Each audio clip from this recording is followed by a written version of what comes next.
영서 지역에 올겨울 들어 가장 많은 눈이 왔습니다. 예보 없는 큰 눈에 사고와 불편이 이어졌는데 원주 기상대 통폐합으로 정확성이 떨어진 것이 아니냐는 지적이 일고 있습니다. 중앙선 폐선 구간에 공원을 조성하겠다는 원주시 계획에 주민들의 반발이 이어지고 있습니다. 현도 4차선 도로를 개설해달라는 주민들과 원주시의 의견이 팽팽히 맞서고 있습니다. 한 해를 돌아보는 기획보도로 연초 화마가 덮친 중앙시장부터 외국인 살인사건까지 주요 사건 사고를 정리했습니다. 강원도가 내년부터 도민 생활과 밀접한 경제와 복지, 교육 분야의 지원을 강화합니다. 새해 달라지는 강원도 시책을 알아봤습니다.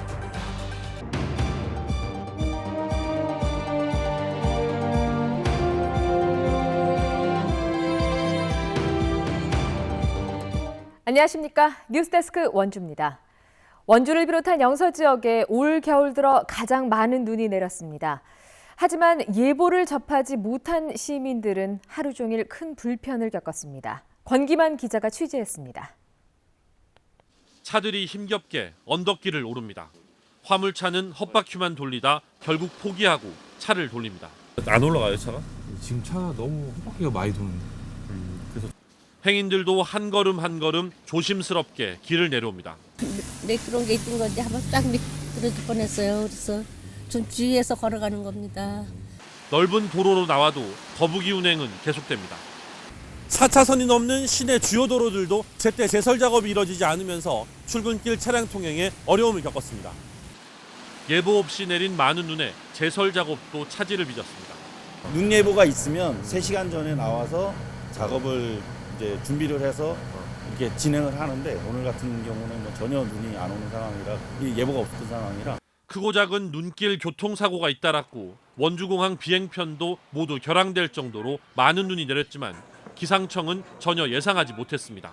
새벽 4시 10분 발표에서 눈날림, 빗방울이라고 예보했고 눈이 내린 지 1시간이 지난 시점까지도 눈 조금이라는 표현을 사용하다 10시 10분에서야 대설주의보를 발표했습니다. 강수예보도 없었는데 그 남쪽 기압골이 이제 전반적으로 이제 북상했기 때문에 일단은 강수예보가 오보가 났고요. 10번 중에 뭐 한 번 틀리는 경우가 오늘과 같은 그런 현상입니다. 지난 2015년 원주를 비롯한 도내 6개 기상대가 통폐합되면서 지역 예보의 정확성이 떨어진 것 아니냐는 지적이 나오고 있는 가운데 기상청은 예보 인력이 집중되면서 예보 기능은 강화됐지만 지형적인 영향으로 나타나는 변화는 예측하기 어려운 것이 사실이라고 밝혔습니다. MBC 뉴스 권기만입니다. 원주시가 중앙선 폐선 구간 일부에 바람길 숲을 조성하기로 하면서 일대 주민들의 반발을 사고 있습니다. 이에 대안으로 숲길과 도로를 동시에 추진하는 것을 제안했지만 주민들을 설득하기는 어려워 보입니다. 보도에 조성식 기자입니다. 오는 2020년 말 폐선이 예고된 중앙선. 원주시는 만종역과 신림역까지 구간별로 개발 계획을 수립했습니다. 만종에서 원주역 사이 구간은 철로를 드러내고 도시계획도로를 개설하며 원주역은 정원을 주제로 한 테마공원을 만들겠다는 계획입니다. 원주역에서 방곡역까지는 바람길 숲을 조성하고 방곡에서 치악역까지는 따리골 관광단지를, 신림역 일원에는 노인복지시설과 산책로 등을 구상하고 있습니다. 이 가운데 바람길 숲은 올해 국비 100억 원을 확보해 내년 초부터 당장 사업에 착수한다는 계획이지만 주민 반대라는 난제에 봉착해 있습니다. 일대 주민들은 그동안 철길 때문에 지역개발이 이루어지지 못했다며 철로를 걷어내고 당초 예정된 폭 25m, 편도 4차선 도로를 개설할 것을 요구하고 있습니다. 이에 원주시는 숲길 조성과 더불어 철길 옆 기존 도로를 확장하는 방안을 대안으로 제시했습니다. 지역 주민한테도 득이 되고 건축허가 나는데 전혀 문제가 없고 여러분들 건강이나 운동이나 산책하거나 좋은 환경을 만드는데 관광객만 타깃은 아니다. 하지만 주민들은 바람길 숲에 대한 의견 수렴이 부실했다며 반대 입장을 고수하고 있습니다. 봉산동이 전부 다 산이 거의 다고 맨 나무인데 뭔 바람숲길이냐. 주민들 전체가 거의 다 바람숲길을 원하지 않고 도로 4차선을 원한다는 것을 말씀드립니다. 바람길 숲을 두고 원주시와 주민들의 의견이 팽팽하게 맞서고 있어 폐선 부지 활용 사업이 시작부터 삐걱대는 모양새를 보이고 있습니다. MBC 뉴스 조성식입니다.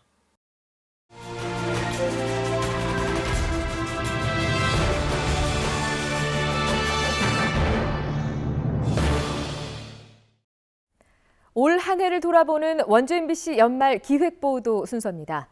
연초 중앙시장 화재부터 최근 이른바 블랙아이스로 인한 교통사고까지 올 한 해 있었던 주요 사건 사고를 정다혜 기자가 정리했습니다.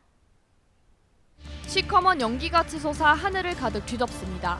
지난 1월 2일 신발 가게에서 시작된 불씨는 걷잡을 수 없이 커져 중앙시장 한 동을 모두 새카맣게 태웠습니다. 직원이 불 좀 꺼달라는 소리를 들었어요. 그래서 내가 이제 뛰어들어갔죠, 가게 안으로. 그랬더니 가게 안쪽에 이제 이미 불이 시작됐더라고요. 이 피해로 건물 나동의 상점 40여 개가 불에 탔고 어렵게 생업을 이어가던 상인들은 하루 만에 거리에 나앉게 됐습니다. 나동만 재축, 구조보강, 전체 재건축 등을 놓고 상인과 점포 소유주 등 이해관계가 얽히면서 어떻게 복구할지는 1년이 지나도록 결정되지 않았습니다. 온 국민을 경악해한 이른바 임면수심 아버지의 성범죄 사건도 있었습니다. A씨는 1년간 수차례 친딸을 성폭행하고 그 사이에서 낳은 영아를 유기하는 등 죄질이 무겁다는 재판부의 판결에 따라 징역 15년에 성폭력 치료 프로그램 80시간 등을 선고받았습니다. 그럼 법원이 검찰의 구형보다 무거운 형을 선고하는 일은 상당히 드문 일이고 대법원의 양형위원회에서 제시한 기준을 보더라도 매우 무겁게 다스린 사안입니다. 강력범죄도 잇따랐습니다. 지난 8월 원주시 태장동의 한 아파트에서 동료 외국인 2명을 살해한 혐의로 구속된 40살 A씨에게 징역 30년이 선고됐습니다. 재판부는 A씨가 평소 둔기를 보관하는 등 고의성을 보인 데다 용서를 받으려는 노력을 하지 않았다고 판시했습니다.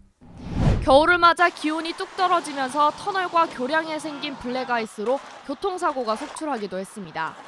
영화에서나 볼 법한 위험천만한 순간이 고스란히 블랙박스에 담기는가 하면 연쇄추돌로 차량 수십 대가 파손되고 10여 명이 부상을 입기도 했습니다.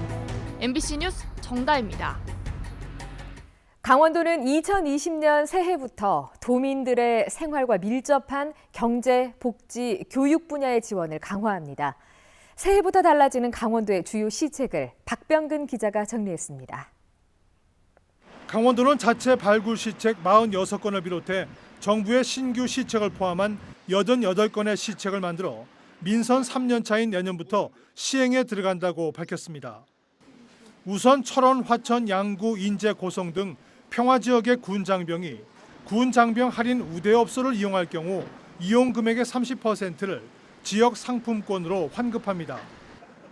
국방개혁 발표 이후 위축된 평화지역 내 상경기에 힘을 보태기 위한 시책입니다. 외식, 숙박 등 군장병이 주로 이용하는 군장병 우대업소에서 군장병이 사용한 금액의 한 30% 상당을 해당 지역 상품권으로 환급해주는 제도를 저희가 내년에 시행하고자 합니다.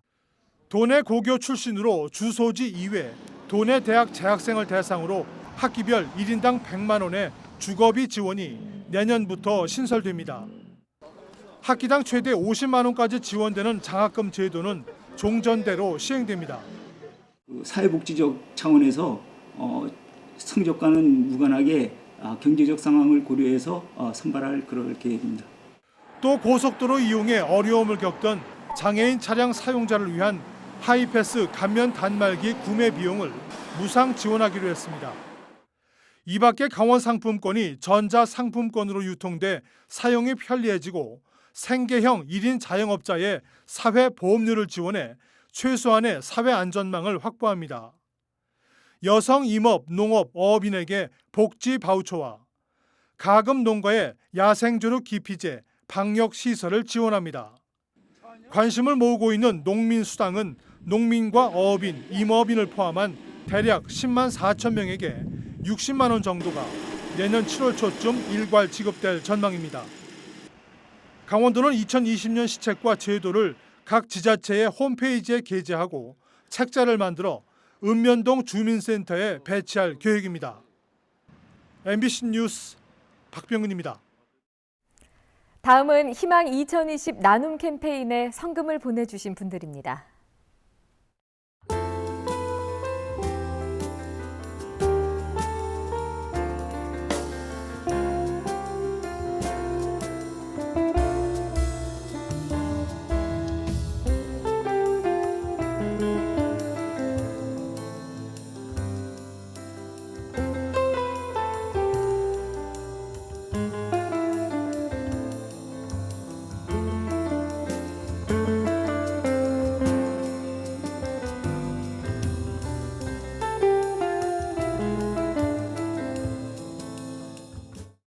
성금을 보내주신 분들께 감사드립니다. 횡성군이 강원도 환경보건연구원과 비료공장 인근 오염 실태 조사를 벌인 결과 두 곳에서 악취 기준을 초과한 것으로 나타났습니다. A 공장은 부지 경계에서 기준치를 6배 초과한 복합 악취가 검출됐고 B 공장은 부지 경계에서 2배, 배출구에서 1.3배의 복합 악취가 확인됐습니다. 대기와 달리 토양에서는 중금속 등 22개 검사 항목 모두 기준치 이내이거나 오염물이 검출되지 않았습니다. 횡성군은 기준치를 넘은 사업장에 과태료와 시설 개선 명령을 내리고 내년부터는 상시 자동 측정 장치를 설치해 수시로 감시할 계획입니다.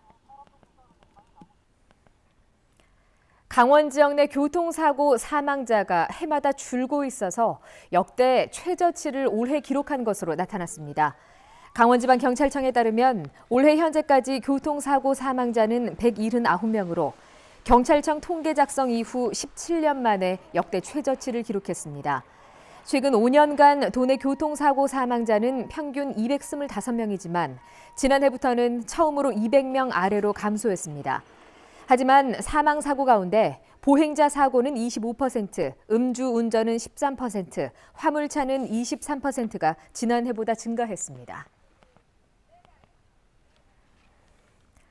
광문군 원주시 의원과 배고인 횡성군 의원, 손경희 영월군 의원, 장문혁 평창군 의원이 올해 지방의정 봉사상을 수상했습니다. 전국 시군의회 의장협의회는 원주, 횡성, 영월, 평창 등 시군의회마다 1명씩 전국에서 모두 200여 명의 우수 의원을 선정했습니다. 선정된 기초단체 의원들은 각 기초단체에서 올해 입법 활동이 우수한 것으로 평가되었습니다. 영월 상동고등학교 전교생 6명이 마을 축제에서 먹거리를 팔아서 마련한 수익금을 마을 경로당에 전달했습니다. 이들은 지난 9월 꼴뚜바우 축제에서 번 수익금으로 과자와 귤을 사 경로당 8곳에 전달했습니다. 이들은 겨울방학 동안 경로당 주변의 눈도 자신들이 쓸겠다고 밝혔습니다. 제천 밀양 화재를 계기로 대형 화재 참사를 막기 위해서 실시된 화재 안전 특별조사가 마무리됐습니다. 강원도 소방본부는 지난 1년 6개월에 걸쳐 도내 소방관리 대상물 3만여 곳을 조사해 2만 2천여 곳에 대해 불량 판정을 내리고 개선 유도 조치를 진행했다고 밝혔습니다. 중대 위반 사항은 건축 분야에서 무단 용도 변경과 불법 증축 등이 가장 많았습니다. 소방본부는 자진 개선을 거부한 건물에 대해 2곳을 입건하고 38곳에 행정명령을 내렸습니다. 원주 다이나믹 댄싱 카니발 축제의 전용 공연장인 따뚜 공연장의 명칭이 댄싱 공연장으로 변경됐습니다. 원주시는 지난달 공모를 통해 143건의 제안을 접수했고 심사위원회를 거쳐 상징성과 지속성에서 높은 점수를 받은 댄싱 공연장을 따뚜 공연장의 새로운 명칭으로 결정했습니다. 원주 따뚜 공연장은 2010년 이후 기존 군악대가 폐지되면서 댄싱 카니발 축제로 대체됐습니다. 뉴스데스크 원주를 마칩니다. 고맙습니다.